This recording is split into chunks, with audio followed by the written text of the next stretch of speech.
Handa ka na bang gawing taon ng malaking pagbabago ang 2026? Bago pa man dumating ang bagong taon, may 10 makapangyarihang hakbang kang pwedeng gawin para ihanda ang sarili mo sa tunay na tagumpay, kaligayahan at paglago. Isipin mong simulan ang taon ng malinaw ang direksyon, magaganda ang mga bagong ugali at panalong mindset. Isipin mong bitawan ang lahat ng nagpipigil sa iyo at sa wakas, kunin mo ang kontrol sa buhay mo. Sa video na to, pag-uusapan natin kung paano hubugin ang mindset, matutong ng bagong skills, ayusin ang kalusugan at maghanda para sa hinaharap. Samahan mo ako dahil bawat hakbang dito ay ginawa para tulungan kang maging mas matatag, mas matalino at mas kumpiyansang bersyon ng sarili mo. Tara na, simulan natin. Gawing taon ng tunay na pagbabago ang 2026.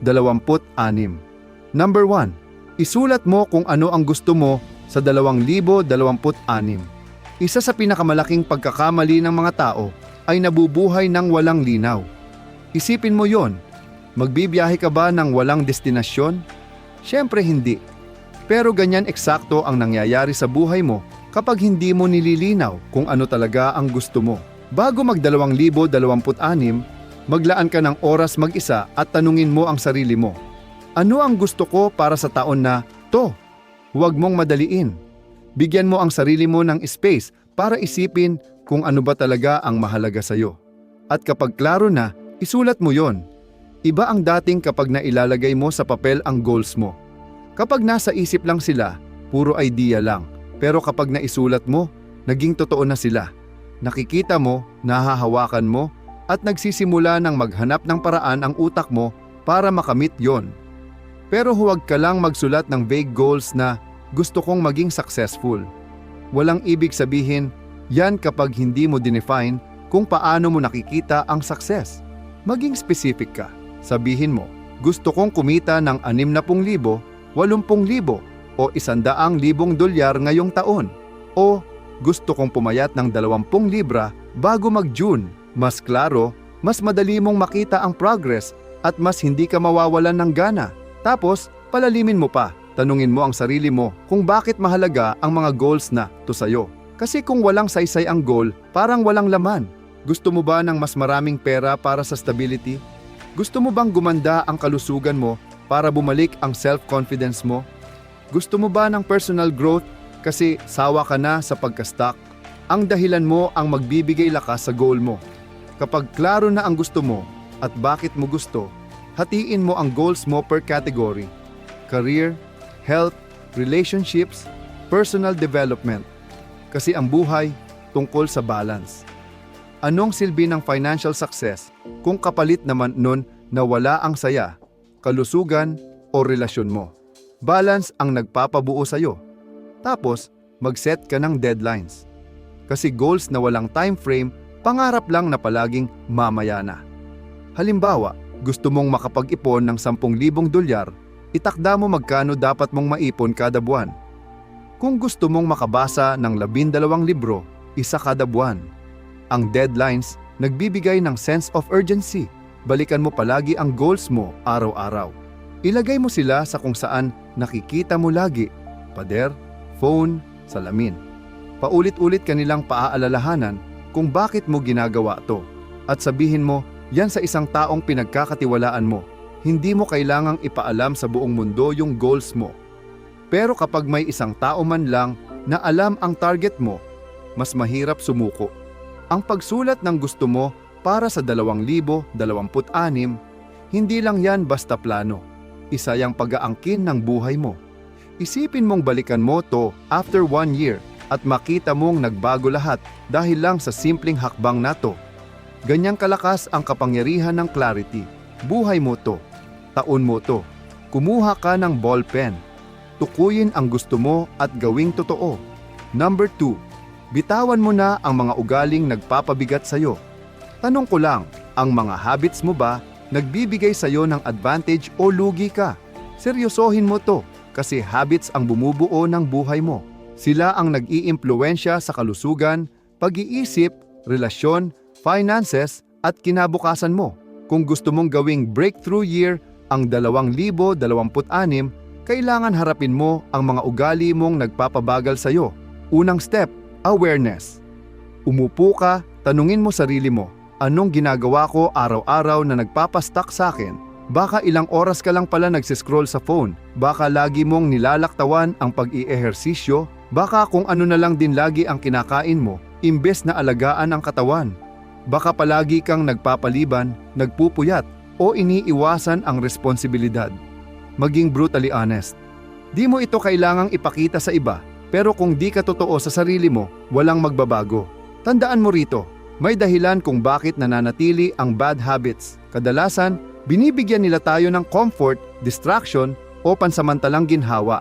Madali sila, pamilyar. Pero, yung maliliit na moments na yon ng comfort, mas malaki ang kapalit. Yung tunay na saya, kalusugan, progreso, at pangarap mong buhay. Sulit ba talaga ang palit? Kapag nakilala mo na ang bad habits mo, huwag mo lang subukang tigilan. Kadalasang hindi yon gumagana. Palitan mo sila. Ang habits kasi, patterns lang yan. Kailangan lang ng kapalit. Kung nasasanay kang mag-scroll, palitan mo ng pagbabasa, pag-aaral, pagsusulat o paglalakad. Huwag mo lang sabihing, tigilan ko to. Dapat, kapag naramdaman kong gusto ko uli, ito ang gagawin ko imbes. I-focus mo sarili mo sa gagawin mo, hindi lang sa iiwasan mo. Magsimula ka sa maliit. Hindi mo kailangan baguhin ang buong buhay mo sa isang araw. Gusto mong kumain ng mas healthy? Huwag biglang sabay-sabay ang lahat. Simulan mo sa pagtanggal ng isa, tulad ng soft drinks o matatamis. Ang maliliit na panalo, nagdadala ng confidence, at ang confidence, nagdadala ng malalaking pagbabago. Accountability din malaking tulong. Kapag may ibang taong nakakalam ng layunin mo, mas mahirap bumalik sa luma mong ugali. I-track mo ang progress mo. Isulat, gamitin na app, kahit ano. Kapag kita mong gumaganda ang record mo, mas ginaganahan ka. At kung sakaling magkamali ka, huwag mong sisihin ang sarili mo. Ang pagbabago, hindi linear. Laging may setbacks ang growth. Ang mahalaga, kung gaano ka kabilis bumangon. Huwag sumuko dahil lang nagkamali ka minsan. Ang kinabukasan mo, nakasalalay sa kakayahan mong magpatuloy. Ngayon, pag-usapan natin yung emosyonal na parte. Hindi komportable ang magbago ng masamang habit. Hindi palaging masarap sa pakiramdam. May mga araw talagang frustrated ka, pagod, o natitempt bumalik sa dati. Diyan ka pinakalalago. Paalalahanan mo sarili mo kung ano ang pinagtatrabahuhan mo. I-imagine mo yung sarili mo sa 2026 na napagtagumpayan na ang mga habits na yan. Isipin mo kung gaano na siya kalakas, kabuo, kumpiyansa. Hayaan mong hilahin ka ng vision na yon pag nawawala ang motivation mo. Habang pinalitan mo na ng magagandang ugali ang dati, mapapansin mong lumalakas ang kumpiyansa mo. Tumitibay ang disiplina. Mas kontrolado mo ang buhay mo. At yang maliit na shift may epekto sa lahat ng aspeto ng pagbabago. Maliit lang man ang bad habits sa unang tingin, pero sa tagal, yan ang bumubuo ng tadhana mo. Ang maganda, bawat araw, pwede mong piliing magbago. Hindi mo kailangang hintayin ang bagong taon para mag-umpisa. Pwede ka nang magsimula ngayon kasi mas maaga kang magpalaya. Mas maaga mong mararanasan ang buhay na para talaga sa'yo. Hindi lang to tungkol sa pagtanggal ng masama. Ito ay tungkol sa pagbuo ng buhay na talagang maipagmamalaki mo. At kaya mo yan, isang araw, isang habit, isang desisyon bawat beses. Bago tayo mag-number 3, isa lang ang hiling ko.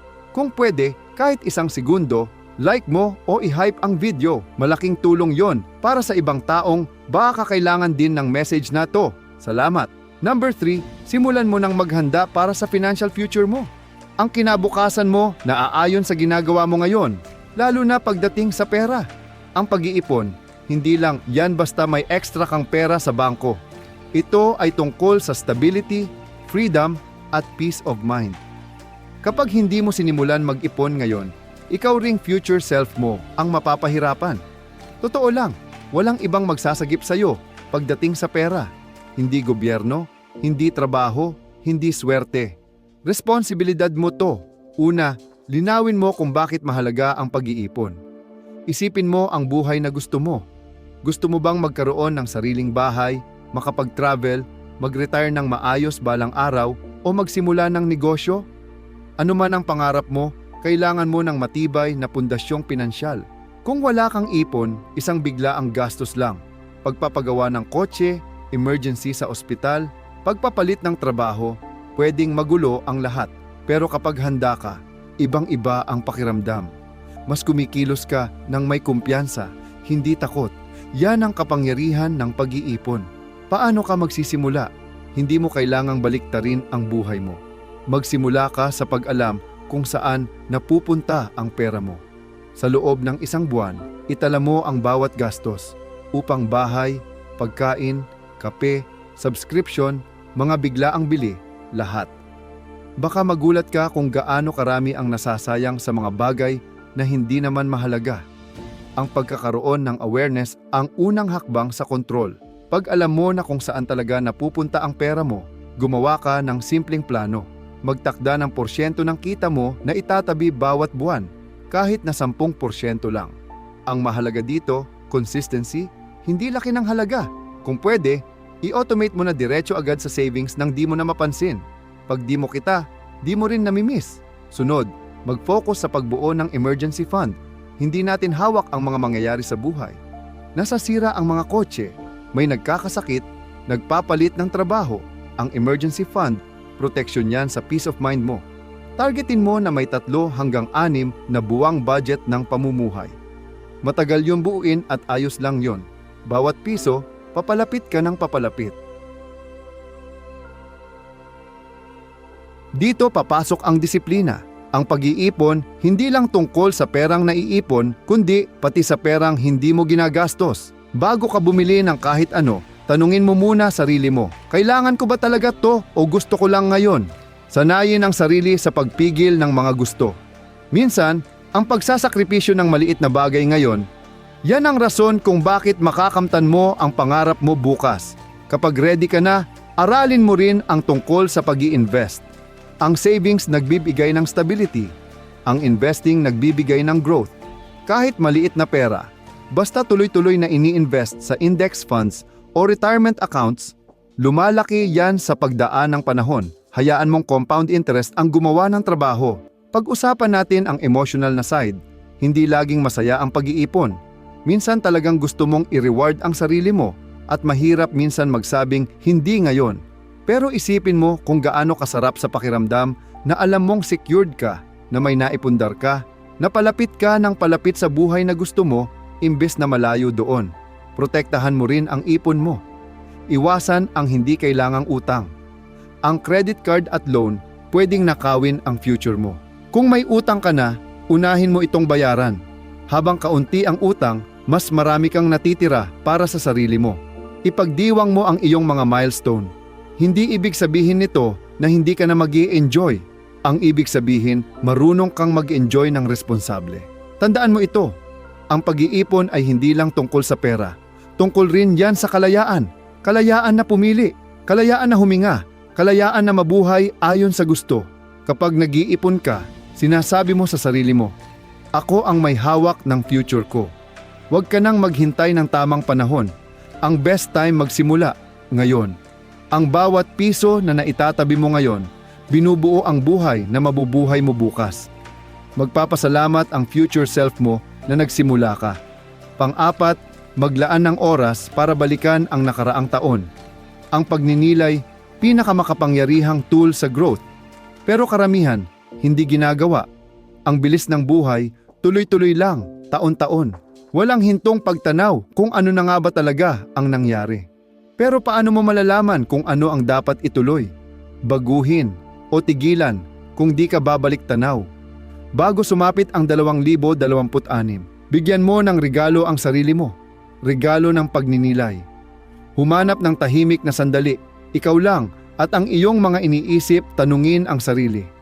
Ano ang nangyari ngayong taon? Isulat mo. Ang mga nagawa mo, pagkakamali mo, progress mo, setbacks mo.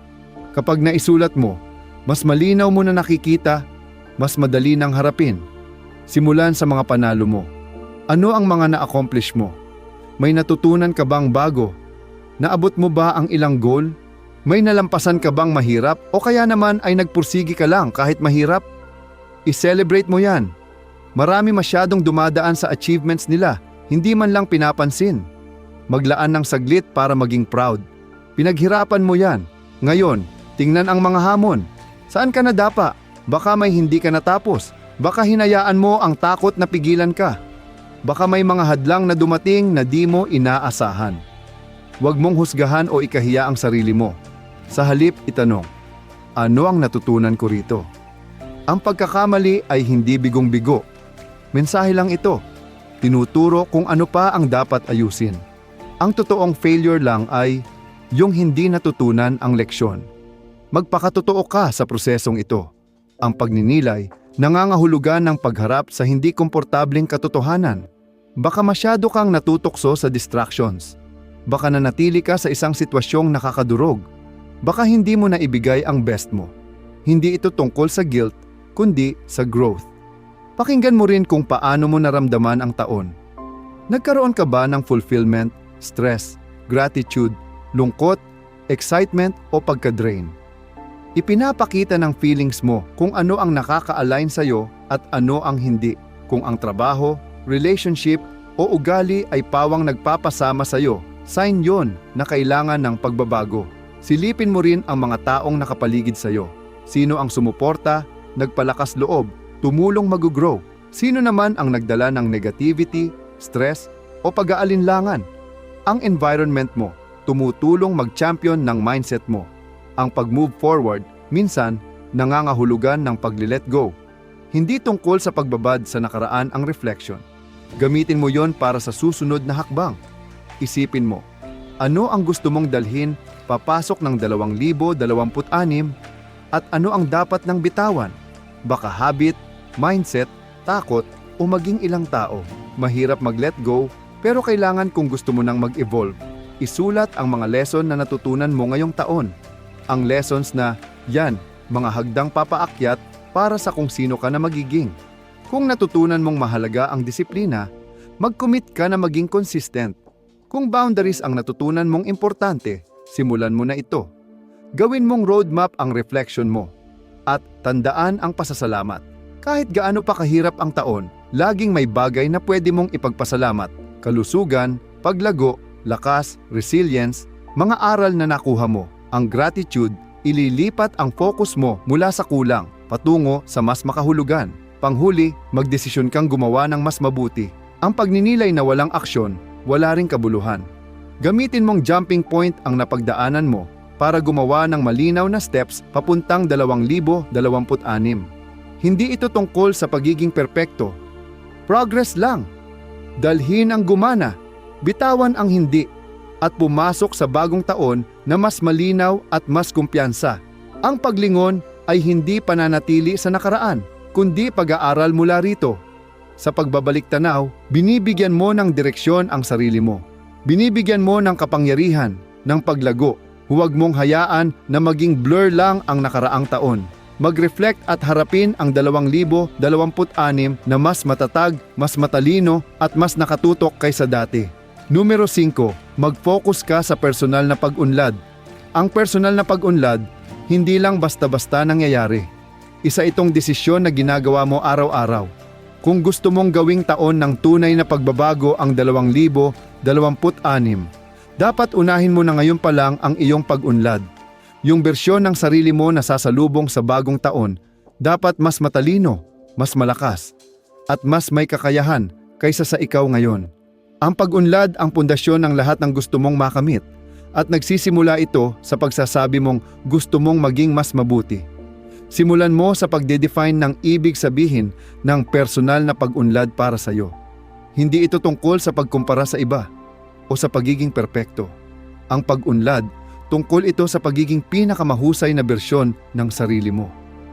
Tanungin mo sarili mo, aling mga aspeto ng buhay ko ang kailangan pang i-improve? Baka mindset mo, baka health mo, disiplina, mga skills mo, o relasyon mo. Isulat mo yan. Nagdadala ng direksyon ang linaw. Simulan mo sa mindset mo kasi lahat nagsisimula doon. Paano ka tumutugon sa mga pagsubok, bigo, at oportunidad? Kung default mong sagot ay negativity, duda, o pagsuko, yun ang unang bagay na dapat mong baguhin. Ang growth mindset, nakikita ang bawat failure bilang aral at bawat hadlang bilang pagkakataon para tumibay. Paligiran mo sarili mo ng mga libro, video, mentor at environment na nakaka-inspire ng pag-unlad. Pakainin mo ang isipan mo ng mga bagay na nagpapalakas sa'yo. Sunod, mag-invest ka sa skills mo. Ano ang gusto mong matutunan sa 2026? Baka gusto mong mag-level up sa trabaho, baka gusto mong matuto ng bagong wika, o maging bihasa sa isang creative skill, o magtayo ng negosyo. Galing ang pag-unlad sa pagkatuto, pag-usisa, at tuloy-tuloy na pagpapabuti sa sarili. Kahit 20 minuto lang, bawat araw na may focus sa meaningful learning, pwedeng baguhin ng bonggang-bongga ang buhay mo sa pagdaan ng panahon. Mahalaga rin ang physical health mo. Hindi ka pwedeng umunlad mentally or emotionally kung palagi kang pagod, drained, o hindi healthy. Kumakain ka ba ng pagkain na nagbibigay ng energy sa'yo? Kumilos ka ba? Sapat ba ang tulog mo? Simple pakinggan, pero malaki epekto nila sa focus mo, mood, motivation, at confidence. Malakas na isipan, kailangan ng malakas na katawan na magdadala dito. Ngayon, mag-isip tungkol sa emotional growth. Paano mo hinahandle ang stress, discomfort, at conflict? Impulsive ka bang mag-react o maingat kang sumasagot? Lakas ang emotional intelligence. Practice mong huminto bago mag-react. Sanayin ang malinaw na pag-express ng needs mo. Practice mag-set ng boundaries. Ang pag-unlad, hindi lang tungkol sa ginagawa mo, kundi kung paano mo hinahawakan ang buhay mo. Magtayo ng habits na nagpapatibay ng pag-unlad mo. Ang habits, maliliit na bagay na inuulit araw-araw na nagdudulot ng malalaking pagbabago pagtagal. Kung gusto mong magbasa, simula sa isang chapter bawat araw. Kung gusto mong mag-exercise, pumili ng 10 o 15 minutos araw-araw. Hindi intensity ang susi, kundi consistency. Nabubuo ang pag-unlad sa mga araw na tinatamad ka pero nagpakita ka pa rin. At huwag kalimutan ang environment mo. Nakakaapekto rin ang mga taong kasama mo sa kung sino ka magiging. Ang mga tao ba sa paligid mo nakaka-inspire? Hinahamon ka? Suportado ka? O baka sila yung humihila pababa, nagpapagod, umaagaw ng focus mo sa tunay mong goal? Minsan, kailangan mo ring iwan ang mga sitwasyon o tao na hindi na aligned sa kung saan ka papunta. Gawing bahagi ng proseso mo ang reflection. Tanungin mo sarili mo bawat araw, ano natutunan ko ngayon? Ano pwede pang i-improve bukas? Makakatulong ang journaling para makita ang patterns, subaybayan ang progress, at manatiling intentional. Mag-set ng specific goals para sa growth mo. Huwag lang sabihing, gusto kong umunlad. I-define mo kung ano ang itsura ng pag-unlad para sa iyo. Gusto mo bang maging mas may tiwala sa sarili? Umayos sa communication, dagdagan ang knowledge mo, patibayin ang disiplina mo, maging malinaw, at hatiin sa maliliit, achievable na steps. At pinakaimportante, magpakatatag sa sarili. Hindi straight line ang growth. May mga araw na parang stuck ka, mga araw na walang nagbabago. Pero bawat maliit na hakbang, progress na yan. Bawat effort, mahalaga. Hindi lang isang bahagi ng buhay mo ang apektado ng personal growth. Lahat yan magbabago. Pag ikaw ay umunlad, lalaki ang opportunities mo, tataas ang confidence mo, titibay ang mindset mo, giginhawa ang kinabukasan mo. Gawing prioridad ang personal growth ngayon at sasalubungin mo ang 2026 bilang pinakamalakas mong bersyon. Ang best time para magsimulang mag-grow ay kahapon. Ang second best time ay ngayon na. Numero 6. Magpatawad at bitawan ang nakaraan. Kung gusto mong gawing taon ng kapayapaan, pag-unlad, at tunay na progreso ang 2026, hindi pwedeng lampasan ang hakbang na to.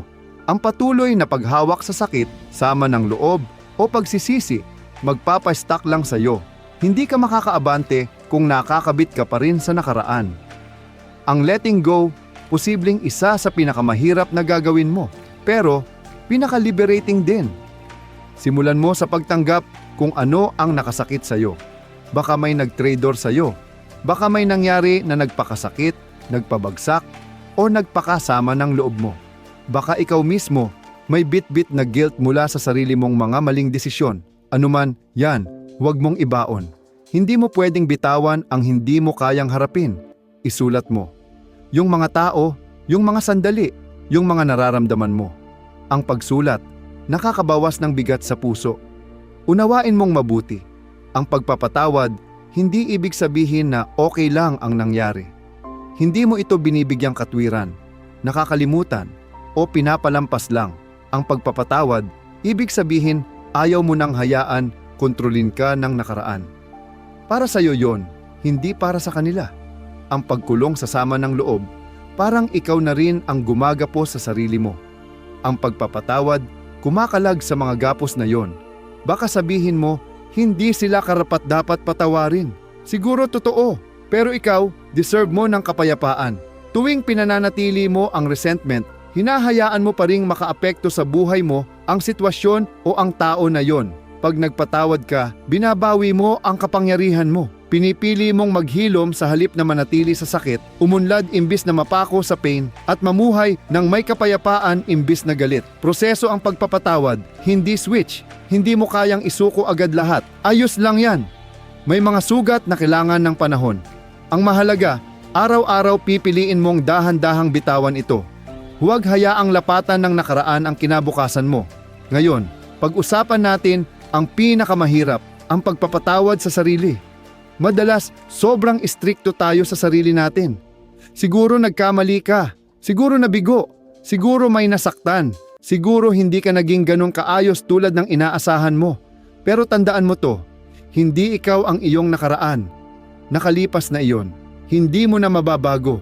Ang kaya mo lang gawin ay mag-aral mula rito at gawin ng mas maayos sa susunod. Bitawan ang hiya. Dalhin ang aral, iwanan ang bigat.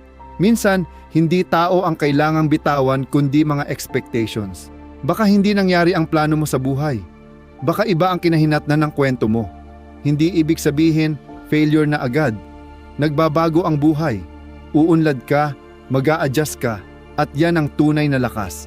Ang letting go, gawa ng pagmamahal sa sarili. Hindi mo deserve buhatin ang lumang sakit. Pag nag-let go ka, binibigyan mong lisensya ang sarili mong mabuhay uli. Huminga uli, gumawa ng bago. Parte rin ng letting go ay ang pagbitiw sa kahit anong bagay na hindi na nakakasuporta sa kung sino ka na ngayon. Kahit nag-invest ka na ng oras, effort at emosyon dyan. Kung naghihila pababa, panahon na para bitawan. Kapag nag-let go ka, nabibigyan mo ng espasyo ang mas maganda. Ang pagsama ng resentment, takot at regret. Parang may backpack kang mabigat sa likod mo lagi. Pinapagod ka at pinapabagal ang takbo ng buhay mo. Kapag nabitawan mo, napapalaya mo ang puso mo at kinabukasan mo. Tandaan, hindi tungkol sa nakaraan ang pagpapatawad. Tungkol ito sa kinabukasan mo. Tungkol ito sa pagbawi ng kapayapaan at kapangyarihan mo. Iwan mo ang lumipas. Patawarin ang dapat patawarin. Bitawan ang hindi na tumutulong sa pag-unlad mo. Saka ka lang makakaabante ng may lakas, linaw at layunin sa bagong buhay na naghihintay sa iyo. Tapos na ang kahapon. Huwag mong hayaang maagaw pa ang kahit isang araw ng buhay mo. Maliwanag ang kinabukasan mo, pero kailangan bitawan ang nakaraan para matuntong ka sa bago mong yugto. Numero 7, pagtuunan ang iyong mindset. Ang mindset mo, pundasyon ng lahat. Kung paano mo nakikita ang mundo, paano mo nilulutas ang problema, paano ka tumutugon sa hamon, at paano mo binubuo ang hinaharap mo. Kung gusto mong ang 2026 ang maging taon ng breakthrough mo, sa isip dapat magsimula.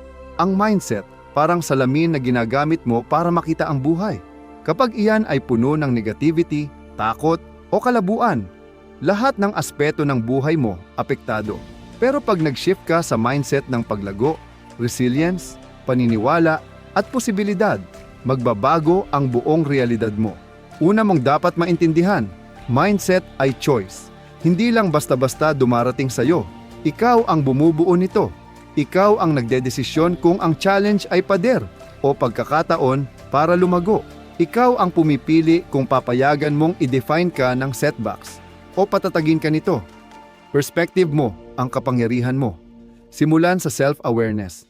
Pansinin mo ang mga iniisip mo araw-araw. Paano mo kinakausap ang sarili mo? Naniniwala ka ba sa kakayahan mo o binabagsak mo na sarili mo bago pa magsimula? Ang isip mo, parang lupa, anuman ang itanim mo roon, yun ang tutubo. Magtanim ka ng negatibidad, at negatibidad ang lalago. Magtanim ka ng kumpiyansa at posibilidad, at yan ang mag-uugat. Isa sa mga epektibong paraan para baguhin ang pag-iisip mo ay sa pamamagitan ng affirmations. Kausapin mo ang sarili mo ng may layunin.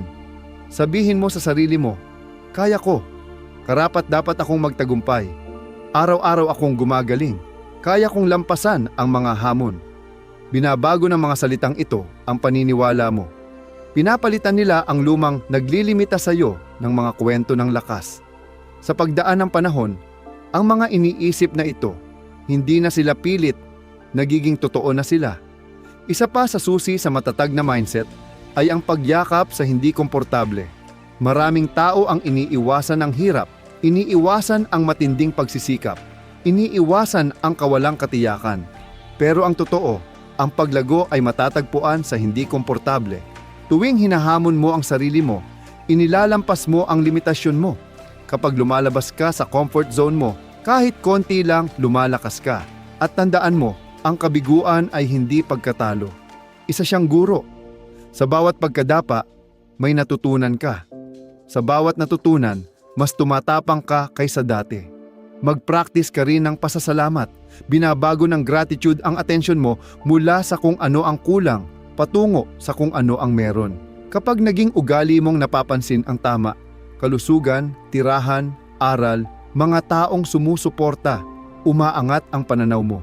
Binabago ng gratitude ang utak mo para hanapin ang maganda kahit sa mahihirap na panahon. Mahalaga rin ang kapaligiran mo. Ang mga taong kasama mo, higit pa sa alam mo ang epekto sa pag-iisip mo. Kung laging negatibo, chismis, o pinanghihinaan ka ng loob sa paligid mo, mababago talaga ang mindset mo. Pero kapag nakapalibot ka sa mga taong hinihikayat ka, hinahamon ka, at ini-inspire ka na magsumikap, natural na lumalakas ang mindset mo. Piliin mong mabuti ang circle mo. Dapat mo ring i-practice ang disiplina sa pag-iisip. May mga negatibong bagay na papasok at papasok. Ganyan talaga. Ang trabaho mo ay huwag silang maghari. Kapag may naririnig kang boses na hindi ko kaya o hindi ako sapat, huminto ka at palitan mo ng kaya ko, natututo ako, meron akong kakayahan. Simpleng shift na ito, pero magbabago lahat paglipas ng panahon. Pakainin mo ang utak mo ng growth. Magbasa ka ng mga libro na nagpapalawak ng pananaw. Makinig ng mga podcast na hinahamon ang pag-iisip mo. Manood ng mga content na nag-i-inspire sa'yo na umangat. Kailangan ng utak mo ng tamang input para makagawa ng tamang output. At higit sa lahat, kumilos ka. Walang makakatalo sa aksyon pagdating sa pagbabago ng mindset. Aksyon ang bumubuo ng paniniwala. Kada hakbang na gagawin mo, pinapatunayan mo sa sarili mong kaya mo. Kapag mas madalas kang kumikilos, mas lumalakas ang kumpiyansa mo at nababawasan ang kapangyarihan ng takot. Maging pasensyoso sa sarili. Hindi overnight ang pagbabago ng isip, pero kung araw-araw gagawin, kahit konti lang, mag-i-evolve talaga ang pag-iisip mo. Makikita mo ang pagbabago sa tiwala mo, sa ugali mo, sa resulta mo, at sa buong buhay mo. Maniwala ka sa lakas ng isip mo. Kung ano ang iniisip mo, yun ang nagiging ikaw. Kapag naniniwala kang kaya mong umangat, aangat ka. Kapag naniniwala kang kaya mong magbago, magbabago ka. Ang isip mo ang isa sa pinakamakapangyarihang bagay na meron ka. Araw-arawin mong ayusin ang mindset mo. Kausapin mo ang sarili mo ng may lakas. Paligiran mo ng growth ang sarili mo. Yakapin ang mga hamon. Kumilos. Kapag nabago mo ang mindset mo, nabubuksan mo ang potensyal mo.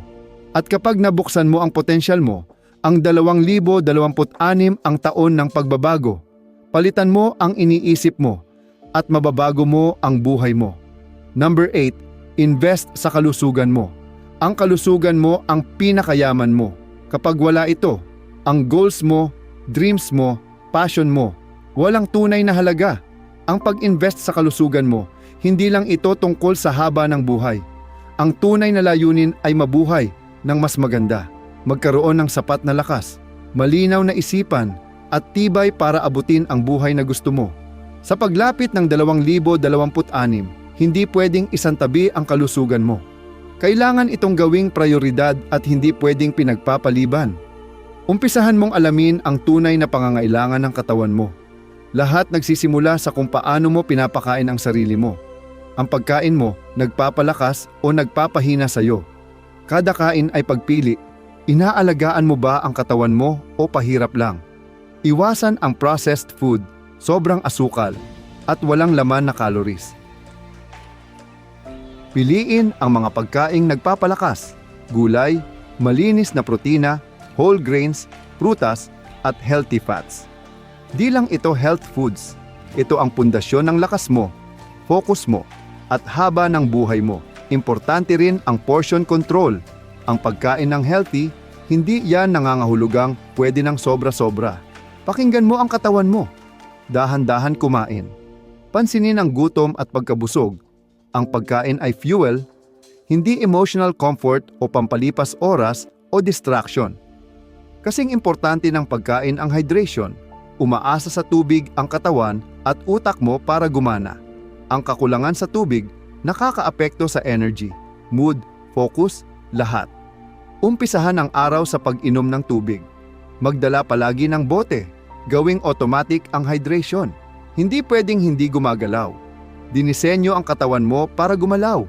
Hindi kailangan ng 2 oras sa gym.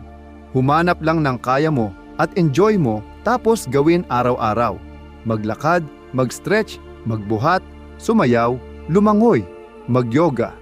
Ang mahalaga, merong galaw araw-araw, kahit 20 minuto lang. Hindi lang katawan ang pinapalakas ng exercise, nililinaw nito ang isip, binabawasan ang stress, at nagpapataas ng kumpiyansa. Tungkol naman sa isipan mo, importante din ang mental health mo, kasing halaga ng physical health. Stress, anxiety, at paulit-ulit na negative thinking, hinihigop ang energy at nagpapahina sa katawan mo. Mag-practice ng katahimikan, mag-practice ng paghinga, panatilihin ang pagiging present. Meditasyon, journaling, tahimik na pagmumuni-muni, oras sa kalikasan, hindi yan luho, kundi maintenance para sa isip. Tulog, isa pa sa pinakamalaking haligi. Doon humihilom, nagre-reset, at nagpapahinga ang katawan.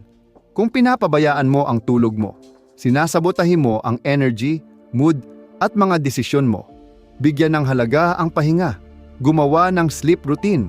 Lumayo sa cellphone bago matulog. Targetin ang 7 hanggang 16 na oras ng tuloy-tuloy. Quality na tulog. Importante din ang preventive care. Huwag nang hintayin pang magkaroon ng malaking problema bago asikasuhin ang katawan. Magpa-check up. Alamin ang nararamdaman. Ayusin agad ang maliit na problema kaysa pabayaan, lumala, maging proactive, hindi reactive. Ang pag-invest sa kalusugan, kabilang dito ang pagtigil sa mga bisyo o ugaling sumisira sa iyo, paninigarilyo, sobrang inom, labis na pagkain, constant stress. Unti-unti nitong sinisira ang buhay na gusto mong buuin. Palitan to ng mga gawain na nagpapalakas sa iyo. Hindi madali pero sulit. Importante din ang emotional well-being. Mas malaki ang epekto ng mga taong kasama mo sa kalusugan mo kaysa sa akala mo. Paligiran mo ang sarili ng mga taong sumusuporta, nag-i-inspire at hinihikayat ka na umangat. Huwag matakot lumayo sa mga tao o environment na sumisipsip lang ng energy mo. Protektahan ang kapayapaan mo, i-track ang progress mo, pansinin ang improvements. Kahit maliit, i-celebrate ang consistency, hindi ang pagiging perpekto. Ang mahalaga ay gumagalaw ka paabante. Panghuli, tandaan, ang pag-invest sa kalusugan mo hindi panandali ang hamon. Habang buhay itong pangako. Hindi ito tungkol sa instant na resulta, kundi tungkol ito sa lifestyle na sumusuporta sa greatness mo. Ang lakas, kumpiyansa at sigla na makukuha mo sa pag-prioritize ng health mo makakaapekto sa lahat ng parte ng buhay mo, relasyon, goals, kaligayahan, at kinabukasan. Kalusugan ang pundasyon, alagaan, palakasin, igalang. Nakasalalay dito ang kinabukasan mo. Number 9. Bitawan kung ano ang nagpapabigat sa iyo. Ang pagbitaw sa mga nagpapabigat, ito na siguro ang isa sa pinakamahirap pero pinakamakapangyarihang hakbang na gagawin mo sa buhay mo. Lahat tayo may dalang alaala, pagkadismaya, takot, pagsisisi o relasyon na hindi na nakakatulong. Hindi lang sila basta nakatambay sa likod. Sila ang humuhubog sa mga desisyon mo, kumpiyansa, energy, at kinabukasan. Kung gusto mong gawing taon ng pag-angat ang 2026, pakawalan mo ang mga tanikala na pumipigil sa iyo. Umpisahan sa pagtukoy sa nagpapabigat sa iyo. Maging tapat sa sarili. Relasyon ba yan na mas hinihigop ka kaysa pinapalakas? Sariling pagdududa ba na palaging sinasabing huwag sumubok? Negative habit ba na paulit-ulit mo pa rin ginagawa kahit alam mong nakakasama? Alaala ba na paulit-ulit mong binabalikan na nakakaapekto pa rin sa tingin mo sa sarili mo? Ang pagiging aware, ito ang unang breakthrough. Hindi mo mababago ang hindi mo tinatanggap. Pagkatapos, tanungin mo ang sarili kung bakit kapit ka pa rin ng kapit. Dahil ba pamilyar? Dahil nakakatakot bitawan? Dahil natatakot ka sa kung ano ang buhay pag nawala ito? Intindihin mo, ang manatili lang sa dahilang sanay ka na, isa yan sa pinakadelikadong uri ng pagsabotahe sa sarili. Ang paglago ay hindi komportable. Ang paghilom ay hindi komportable. Pero mas masakit ang manatili sa pagkakastak. At ang sakit niyan mas matagal. Pag-usapan natin ang relasyon. May mga pagkakataon na mismong ang mga tao pang pinakamalapit sa puso mo ang pumipigil sa paglago mo. Kung may taong puro negatibo, hindi marunong rumespeto, puro gulo o pabigat sa damdamin, trabaho mo bang tiisin ito habang buhay? Ang pagbitaw, hindi ibig sabihin titigil ka na magmahal. Ibig sabihin, mas pinapahalagahan mo ang kalinawan ng isip mo. Pinipili mong pangalagaan ang kinabukasan mo, imbes na kumapit sa nakaraan. Ang self-doubt ay parang kulungang hindi mo nakikita. Ilang pangarap na ba ang binitawan mo? Ilang pagkakataon ang tinalikuran mo? Hindi dahil kulang ka, kundi dahil hindi ka naniwala sa sarili mo. Panahon na para palitan ang kwento na sinasabi mo sa sarili mo. Palitan mo ang hindi ko kaya ng natututo ako. Palitan ang hindi ako sapat ng umuunlad ako. Ang kumpiyansa ay hindi basta mahahanap. Nabubuo siya sa practice at tapang. Ang pagbitaw, kasama rin dito ang pagpapatawad sa sarili. Madalas ito ang pinakamahirap na parte. Hindi ka na yung taong gumawa ng mga pagkakamaling iyon. Natuto ka na, lumago ka na, nalagpasan mo ang mga bagay na pwedeng sumira sa'yo. Karapat-dapat kang magpatuloy ng hindi kinakaladkad ang nakaraan na parang pabigat. Tapos na ang nakaraan. Dalhin mo lang ang natutunan mo at bitawan ang iba. Kasing halaga ng pagpapatawad sa sarili ang pagpapatawad sa iba. Ang kapit sa galit o sama ng loob, hindi ka nito pinoprotektahan. Sa halip, nauubos ka. Ang pagpapatawad ay pagpili ng kapayapaan kaysa sakit. Kalayaan kaysa pagkakagapos. Hindi ka nagpapatawad dahil deserve nila. Nagpapatawad ka dahil deserve mong magkaroon ng buhay na hindi kontrolado ng lumang sugat. Ang takot sa pagkabigo ay isa pang patibong na nagpapanatili sa mga tao na parang natigil. Maaaring natatakot kang kapag binitawan mo ang nakasanayan mo, mabibigo ka. Pero ang kabiguan ay hindi dulo. Parte ito ng landas mo. Lahat ng hinahangaan mong tao ay nabigo, tinanggihan, nawalan, nagsimula ulit at lumago. Ang pagkatalo ay hindi sumisira sa iyo. Ang pananatili sa lugar na hindi ka na dapat naroon ang sumisira. Para tunay na makabitaw, kailangan mo ring patahimikin ang isipan mo. Kung puno ang utak mo ng what ifs, pagsisisi, at paulit-ulit na sakit ng nakaraan, wala kang puwang para sa linaw. Subukang mag-journal, mag-reflect, mag-breathing exercises, o magmeditasyon, hindi bilang uso pero bilang tunay na tools pang-reset sa emosyon. Nagsisimula muna sa loob bago magbago ang labas. Mapanakit ba? Oo. Hindi ba komportable? Oo. Pero pansamantala lang ang hirap na yan. At pagkatapos nun ay may kalayaan, gaan, lakas, at respeto sa sarili. Pag binitiwan mo ang hindi na naglilingkod sa'yo, nagkakaroon ng space para sa mas maganda. Mas magagandang relasyon, oportunidad, mas tahimik na buhay. Ang letting go ay hindi pagkatalo. Ang letting go ay pagpili sa sarili mo. At pag pinili mo ang sarili mo, nagbabago ang buong buhay mo. Number 10. Matuto ng bago. Isa sa pinakamakapangyarihang paraan para mag-evolve, manatiling inspired, at maghanda para sa mas mabuting kinabukasan ay ang magsimula ulit matuto. Habang papalapit ang 2026, ang pagdedesisyon na matuto ng bagong skill o palalimin ang kaalaman ay maaaring magbukas ng pinto na di mo pa nakikita ngayon. Hindi lang nagbabago ang kaya mong gawin kapag natututo ka, pati pagkatao mo nagbabago. Pinalalakas nito ang self-confidence, adaptability, creativity, at ang kakayanan mong harapin ang lahat ng pwedeng mangyari. Tuloy-tuloy ang pagbabago ng mundo. May mga bagong industriya, bagong teknolohiya, bagong oportunidad.